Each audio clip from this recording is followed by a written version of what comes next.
Hello,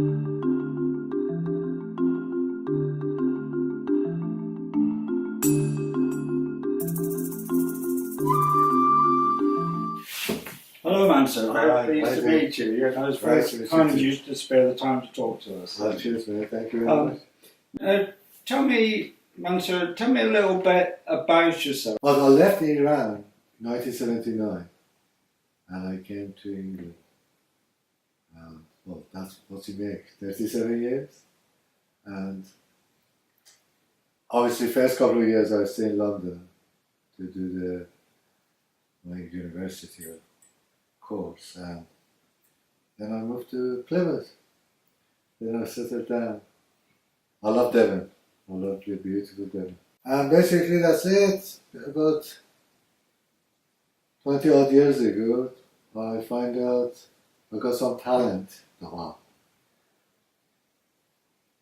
to which I didn't know I had. And that one was basically pottery. I didn't let it go when I found it. I went to college and then I was supposed to go to college for 6 months. So you stumbled upon this, just yes, by accident. Very much so, yes, it was.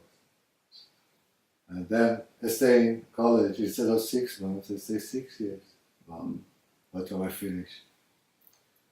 And I never looked back since. Did you find that you were doing one particular theme of pottery? Did you just stumble in and do all sorts of different types of pieces? Well, as a student, when I was learning, obviously we learn lots of different type of technique. And I was practicing basically all of it, to the different point. One of the technique I was interested in was called raku, to which basically originated in Japan back, I don't know, over 600 years ago. And it was part of the Zen philosophy too. But I got to explain, what we do now in West is nothing to do with that Japanese tradition. The idea, and we call it raku, same name, wrong or right, that's all. So it's a different process to... But alternative firing, yes, that's best way to describe it. Alternative firing, I mean, it's not just you make things, you put them in the kiln, big kiln, you fire it, then you take it out, you glaze it, put it back to the kiln, fire it, take a day or two. Raku process is very quick.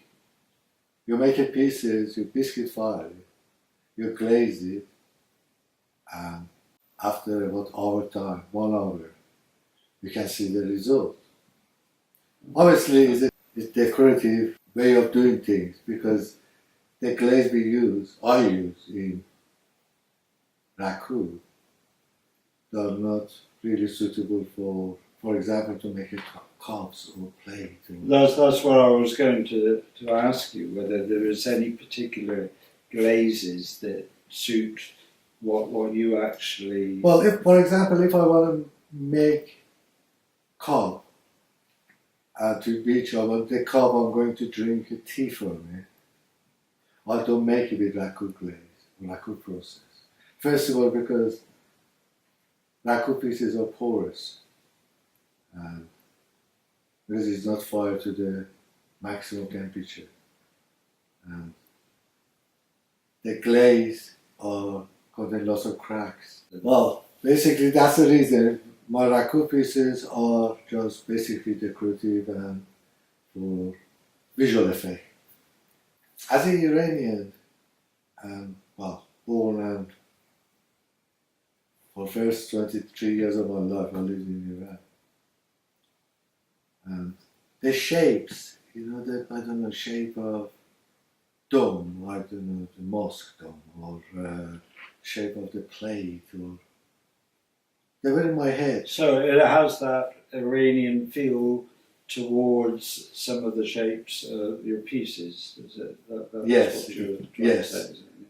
I find that those classical shape, I can't resist it. I love it.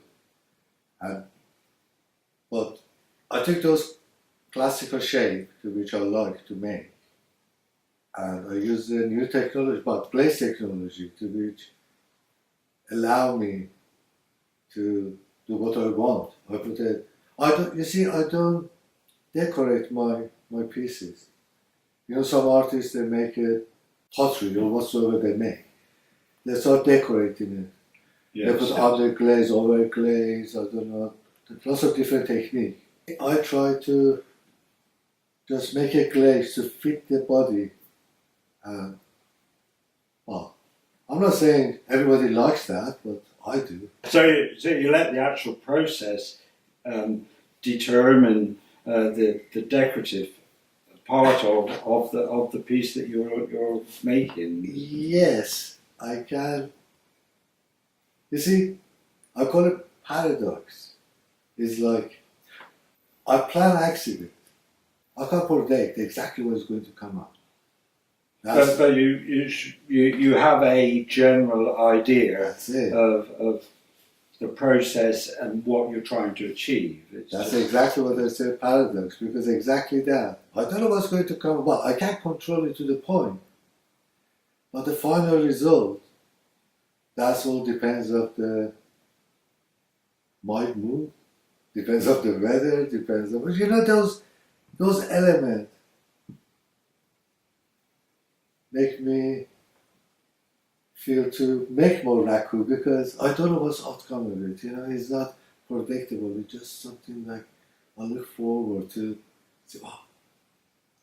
But at the same time, I said I can't say all accident. No, I plan it. It's like that when they take a car for test accident. You know, Yes.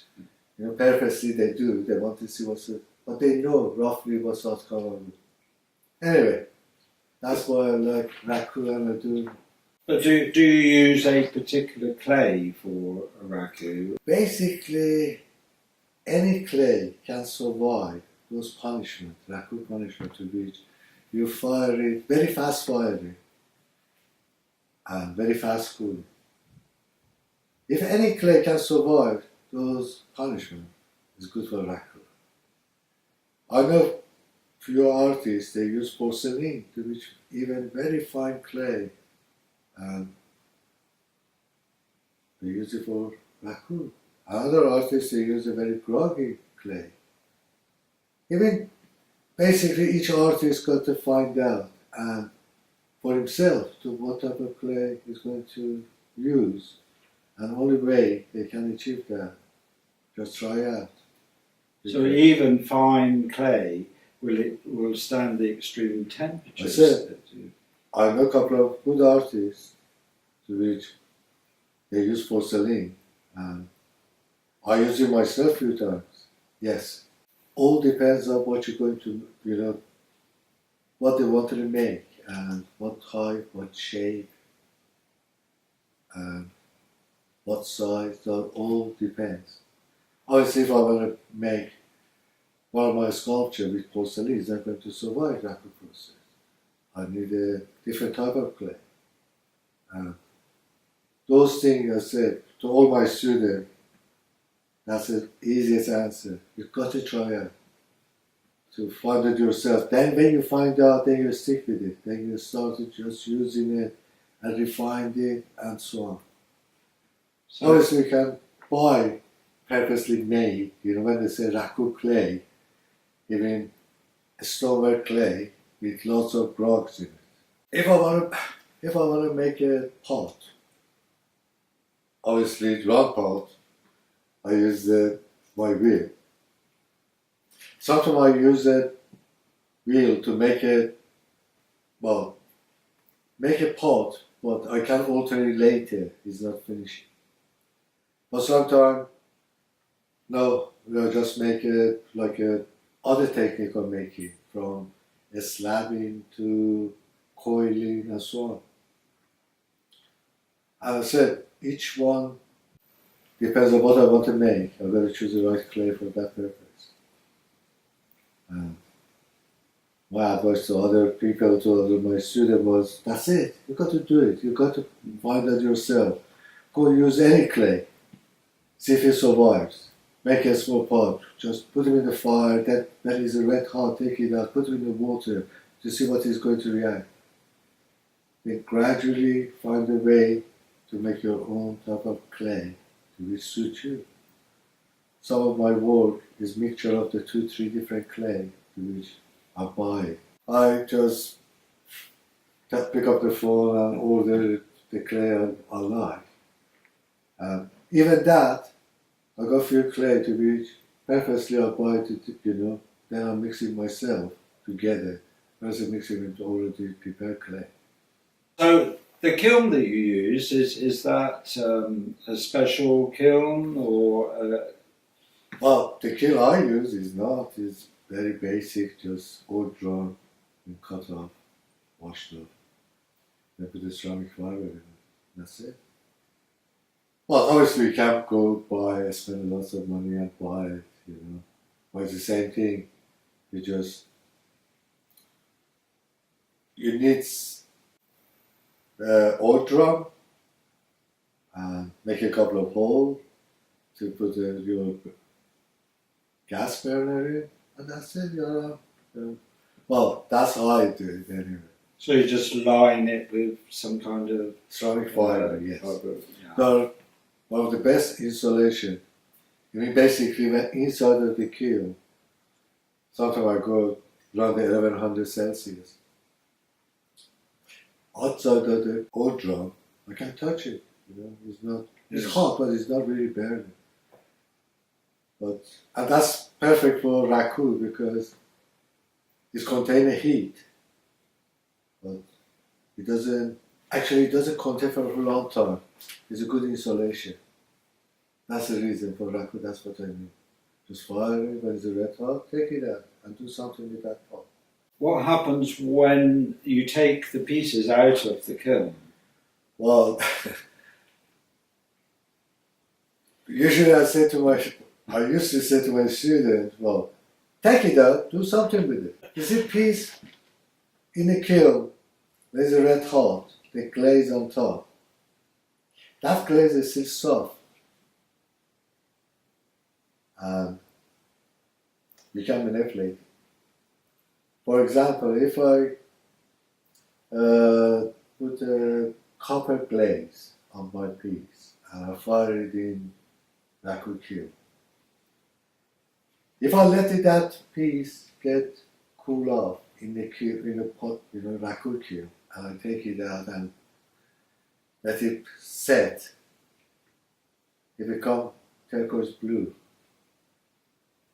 If I take that same piece, then fire it, when it's red hot, and I put it in the sawdust, and let it to burn the sawdust, then I cover the sawdust with the pot.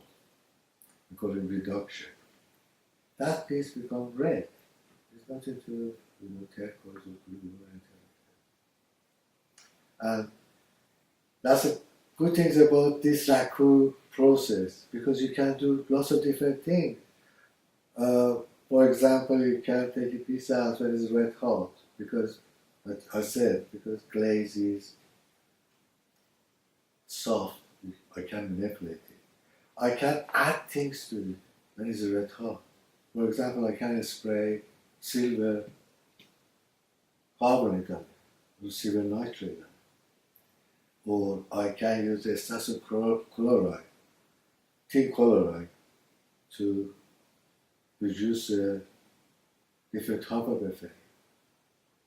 Or I can just take that piece, when it's red hot, put it in the water. Okay, each one make a different effect, same glaze. So the skill is actually knowing, by adopting a particular process, what works and what effect you're going to get from the action you do. Yes. I said, I go back to paradox again. Looks very easy. What I said is very easy, but very difficult to achieve. You need obviously basic knowledge, and then built on that. Because just about, I saw that in YouTube and I'm going to carry on. Perfect, go do it. But don't get disappointed if it doesn't come to where you want it. Because raku process is some kind of intuitive. You know when you know things. I can't explain how, but that's how it goes. And only way you can achieve that is practice and do it. And do it and do it and don't get disappointed. To which I didn't. When I was a student, then I learned. Don't get upset. You know, when you make it 10 pieces and 8 breaks or destroyed, the other 2 looks absolutely not good. Then you got to deal with it. And I learned each time next one was better. They learned about my mistake, what I was going wrong. I wanted to achieve that type of color in my work and I couldn't. Is there anywhere where people can go and see you actually outwork creating the pieces to get? Well, I used to have a demonstration. It was part of the 9 days of art or my exhibitions or so on. But now, as you see, to just me, I'm practicing my retirement at the moment. Well, and just I do my own studio. If somebody wants to come along, to which sometimes they do, you know, I know this happened few times. Somebody called and they wanted to buy something. They find me online or what, you know, and they asked if they could come to my studio, have a look to how I do it. And there's no problem, you know. Then I can arrange it, they come along, sit down in my cold studio, watch me what to do. Anyway, yes, that's how. So people can purchase your work on the internet or Yes, yes, they can. But majority of word of mouth, you know, yes. to pass it to each other. Well, Mansour, it's been very enlightening to speak with you about Raku. I don't know whether there's anything else that you'd like to convey to the people that's watching this conversation, but I hope those just my advice to people who wanted to do this astronomy. Go do it. It's fantastic. There's nothing more satisfying. You pick up a piece of clay to be bound, you know, everywhere. And you turn to something. Then you fire it, you become permanent. Then you put the glaze on it, and more pretty. What is more satisfying than that? The end of the day, if it's good enough, someone's going to pay for it and buy it, and he's going to enjoy it. And you've still got the enthusiasm and the drive. Yes, I love it. I don't do very much now compared with 20 odd years ago, but even that, it just gave me lots of satisfaction. Yes. Thank you very much, Mansour, for taking the time and trouble to speak with us and give us a little bit of an insight into your art and how you still enjoy the processes and the pieces that you create. So thank you very much. Thank you. You're welcome. Thank you very much. Thank you.